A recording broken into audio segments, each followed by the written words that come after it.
আজকে আমি নবম দশম শ্রেণীর পদার্থবিজ্ঞান বিষয়ের সপ্তম অধ্যায়ের দুটি সৃজনশীল অঙ্ক করাবো।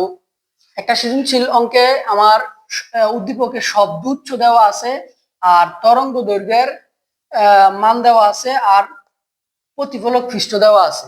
তরঙ্গ দৈর্ঘ্যের ক্ষেত্রে সংকোচন প্রসারণ আকারে দেওয়া আছে। আমরা জানি একটি সংকোচন এবং একটি প্রসারণের মাধ্যমে আমাদের একটা তরঙ্গ দৈর্ঘ্য সৃষ্টি হয়। তাহলে এখানে সংকোচন প্রসারণে একটা তরঙ্গ দৈর্ঘ্য, আবার সংকোচন প্রসারণে আর একটা তরঙ্গ দৈর্ঘ্য, এবং সংকোচনে হাফ ল্যামডা মানে তরঙ্গ দৈর্ঘ্যের অর্ধেক।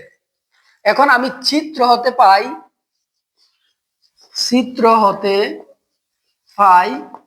মোট তরঙ্গ দৈর্ঘ্য। চিত্র হতে পাই মোট তরঙ্গ দৈর্ঘ্য, একটা তরঙ্গ দৈর্ঘ্য প্লাস আরেকটা, তারপরে তরঙ্গ দৈর্ঘ্যের অর্ধেক। তাহলে এখানে দেখা যাইতেছে মোট 2.5 ল্যামডা আসতেছে এগুলা যোগ করার পরে। এখন 2.5 টি তরঙ্গ দৈর্ঘ্য সৃষ্টি হতে সময় লাগে হচ্ছে আমাদের 0.0125 সেকেন্ড, এবং অতএব একটি তরঙ্গ দৈর্ঘ্য সৃষ্টি হতে সময় লাগে 0.0125 সেকেন্ড বাই 2.5। এখন আমাদের এটার মান আসবে কত?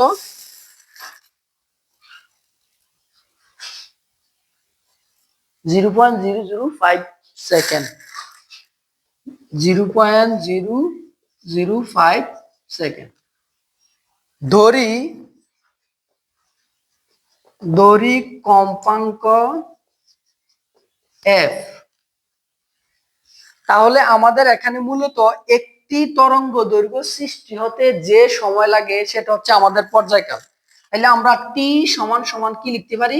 0.005 সেকেন্ড। এটা হচ্ছে আমাদের পর্যায়কাল। একটি পূর্ণ তরঙ্গ সৃষ্টি হতে যে সময় লাগে সেটা হচ্ছে আমাদের কি?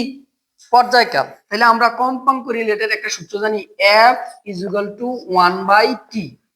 তাইলে এখানে আমাদের 1/0.005, এটারে যদি আমি ক্যালকুলেশন করি তাহলে আমরা পাবো 200। তাইলে কম্পাঙ্কের একক হচ্ছে হার্জ।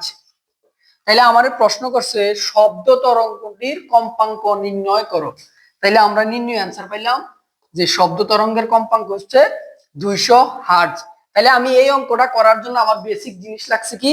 উদ্দীপক থেকে আমরা জানতে হয়েছে যে সংকোচন এবং প্রসারণের মাধ্যমে একটা তরঙ্গ দৈর্ঘ্য সৃষ্টি হয়, আবার সংকোচন এবং প্রসারণের মাধ্যমে আরেকটা তরঙ্গ দৈর্ঘ্য সৃষ্টি হয়।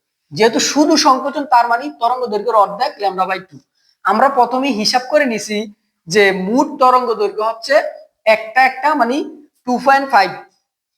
এখন 2.5 টি তরঙ্গ দৈর্ঘ্য সৃষ্টি হতে সময় লাগে আমার এত সেকেন্ড। তাহলে একটা তরঙ্গ দৈর্ঘ্য সৃষ্টি হতে সময় লাগবে আমাদের 0.005। আর আমরা জানি একটি পূর্ণ তরঙ্গ সৃষ্টি হতে যে সময় লাগে সেটা হচ্ছে আমাদের পর্যায়কাল। তাহলে আমরা ধরলাম ওই তরঙ্গের কম্পাঙ্ক হচ্ছে f। তাহলে আমরা কম্পাঙ্ক রিলেটেড একটা সূত্র জানি, f = 1/t। তাহলে আমরা t এর মানটা বসাই দিলে এখানে আমাদের কম্পাঙ্কের মানটা চলে আসে।